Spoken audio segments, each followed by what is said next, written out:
अस्सलामुअलैकुम। कैसे हैं आप सब लोग? बहुत उम्मीद है कि आप लोग अपने घरों में खैर खैरियत से होंगे। जी, आज जो यूनिट हमने करना है वो है unit number 9, adventure with the sharks. What a splendid day we had today. आज का कितना शानदार दिन है। Saad Ahmed is he and Asif were on their way back to the shore after a long day at sea. इस स्टोरी के दो characters हैं, एक अहमद है और एक उसका भाई आसिफ है, और तीसरा जो करेक्टर है वो शार्क्स का है, राइट। वो बहुत लंबा दिन गुजारने के बाद समुंदर में वापस अपने घर की तरफ, साहिल की तरफ जा रहे थे। वो दोनों भाई बहुत जल्दी सुबह उठते थे और समुंदर पे आकर फ़िशिंग स्टार्ट कर देते थे। Today they were very excited. वो आज बहुत ज़्यादा एक्साइटेड थे, खुश थे, क्योंकि आज उन्होंने डेली क्या होता था, वो स्मॉल फ़िश पकड़ते थे जिससे उनका गुजारा मुश्किल था, लेकिन आज बहुत मुख्तलिफ दिन था। It was a quite different day. They had cot 3 big fish. आज उन्होंने 3 बड़ी मछलियाँ पकड़ी थीं और वो दोनों भाई बहुत ज़्यादा खुश थे। वो पहले ही सोच रहे थे कि इन मछलियों को बेचकर जो पैसे उनके पास आएंगे उनको उन्होंने किस तरह स्पेंड करना है। सडनली मीन्स अचानक उन्होंने देखा कि कोई चीज़, डरावनी चीज़ उनकी तरफ को आ रही है। वो शार्क्स मछलियों का झुंड था। उन्होंने जो मछलियाँ पकड़ी थी उनमें से एक के गिल से ब्लीडिंग स्टार्ट हो गई थी, जिसने मज़ीद शार्क्स को अपनी तरफ अट्रैक्ट किया था।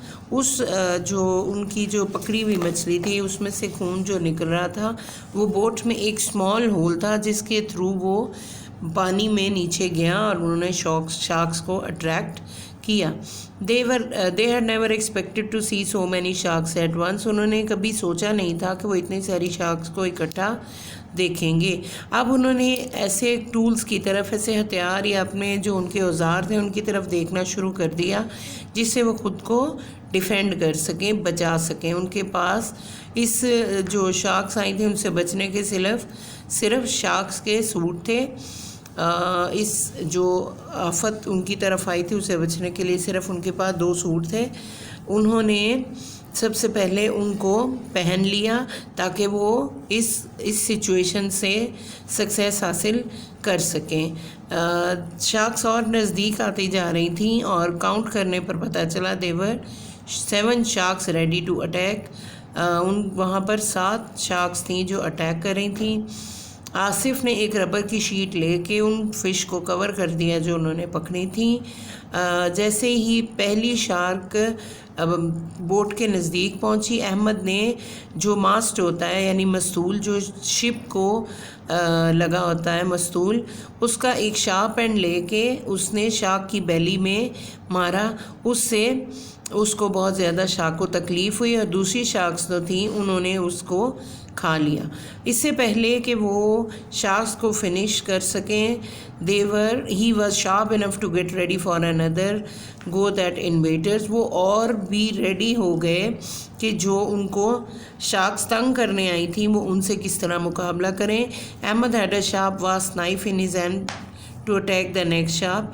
अहमद के हाथ में एक तेज़ छुरी थी। आप देख सकते हैं तस्वीर में, अहमद के हाथ में एक तेज़ छुरी थी जिससे वो रेडी हो गया नेक्स्ट शार्क को अटैक करने के लिए। The first attempt went in when. पहली अटैम्प्ट जो उसने ली, पहला जो उसने वार किया मछली पर, शार्क पर, वो इन वेन, बेसूद गया। इन वेन मीन्स बेसूद, ज़ाया हो गया। But the second hit the target, लेकिन दूसरा टारगेट पे लगा। शार्क के सर में वो छुरी लगी और वो डेड हो गई विद इन सेकेंड्स, यानी मर गई कुछ सेकेंड्स में ही। और उसके साथ जो उसकी फेलो शार्क्स थी उन्हें एक बहुत गुड मील मिला। बहुत अच्छे से उन्होंने उसको खाया इससे पहले कि वो अपने एक्चुअल टारगेट को यानी उन दोनों लड़कों को खाते। Meanwhile, some sharks had already get enough to fill their tummies। ये 2 मछलियाँ जो उन लोगों ने मारी थी, उन दोनों भाइयों ने, उनको खा के बाकी शार्क्स की टमीज फुल हो गई। 3 sharks were still posing a threat. लेकिन 3 शार्क ऐसी थी जो अभी भी उन लोगों के लिए मसला बनी हुई थी, एक ख़तरा बनी हुई थी। जो सबसे अच्छी चीज़ थी कि इस सारी लड़ाई में जो उनकी बोट थी वो साहिल समुंदर की तरफ बढ़ती रही। The brothers were helpful, very hopeful they would be able to get help when they reach the shore. वो दोनों भाई बहुत होपफुल थे। होपफुल मीन बहुत पुरुम्मीद थे कि वो मदद हासिल कर लेंगे जब वो साहिल समुंदर तक पहुंचेंगे। They were fighting tooth and nail. उन्होंने अपना पूरा जोर लगाया हुआ था और सारी जो भी अवेलेबल चीज़ें थी उनको इस्तेमाल करके वो मछलियों से लड़ रहे थे। To their horror one shark left out of the water and snap one of their fish. उनके डर में मज़ीद इजाफा हो गया क्योंकि एक मछली पानी से बाहर निकली और उसने उस मछलियाँ जो उन्होंने पकड़ी हुई थी तीन, उनमें से एक को खींच के ले गई। It was having a go at it with frightening teeth when Asif came forward and stuck in on head with hammer. वो उस मछली को लेकर जा रही थी पानी में जब आसिफ आगे आया और उसने हथौड़ी हैमर जो होती है वो, ये देखिए उनके हाथ में हैमर है, उन्होंने वो हैमर जो है ये उसके हाथ में हैमर है, उसने वो हैमर उस मछली के सर में मार दी जो उनकी मछली, शिकार की हुई मछली को पानी में खींच कर लेकर जा रही थी। The shark went down in the water. वो भी पानी की सतह पर खून का बहुत बड़ा बबल छोड़कर पानी में नीचे चले गई। It was easy for the fellowman fisherman to do away with the remaining sharks. अब जो बाकी शार्क्स थी उनके जो साथी मछेरे थे उनके लिए बहुत आसान था कि वो उनसे डील करें। When the boat reach the shore, जब कश्ती किनारे पर पहुंच गई, they arrived with all their weapons to help the boys. वो उनके पास जो अवेलेबल हथियार थे वो लेकर आए उन दोनों भाइयों की मदद करने के लिए। Within no time the sharks had to abandon. बहुत ही थोड़े टाइम में शार्क्स को वापस जाना पड़ा। Their claim to make weapon. Within no time the sharks has to abandon their claim and make for a safety zone। बहुत ही थोड़े टाइम में शार्क्स को वापस जाना पड़ा और जो क्लेम कर रही थी इन दोनों लड़कों को खाने का, वो उसको छोड़ के एक सेफ्टी जोन यानी वापस समुंदर में चली गई। At the end of the day, दिन के इख्तिताम पर, the boys had only one fish to take home. लड़कों के पास सिर्फ एक मछली थी घर ले जाने के लिए। But they had an adventurous story. लेकिन उनके पास बहुत एडवेंचर और थ्रिल भरी स्टोरी थी टू टेल एवरीवन, जो वो सबको बता सकते थे। This is the summary of this unit. Now the comprehension. इसमें क्वेश्चन दिए हुए हैं। What kind of tools they had to defend themselves. उनके पास कौन से हथियार थे या औजार थे जिनकी मदद से वो खुद को शार्क से बचा सकते थे। How did the fight end, fight किस तरह ख़त्म हुई। Look at the picture of the unit, infer what is happening in the picture, और उसको डिटेल से बताइए कि पिक्चर में क्या हो रहा है। This is very easy. हम लोग इस यूनिट की समरी में ये सारी बातें डिटेल से कर चुके हैं। अब वो आ गए हैं नेक्स्ट क्वेश्चन में, बता रहे हैं long and short vowel sound. जैसे ये शॉर्ट वॉवल साउंड्स हैं और ये लॉन्ग वॉवल साउंड्स हैं। आई थिंक इसके आगे, हाँ जी, इनको उन्होंने आगे आपको ये एक टेबल बना के दिया हुआ है। इसमें आपने शॉर्ट वॉवल साउंड्स देखने हैं और इसमें लॉन्ग।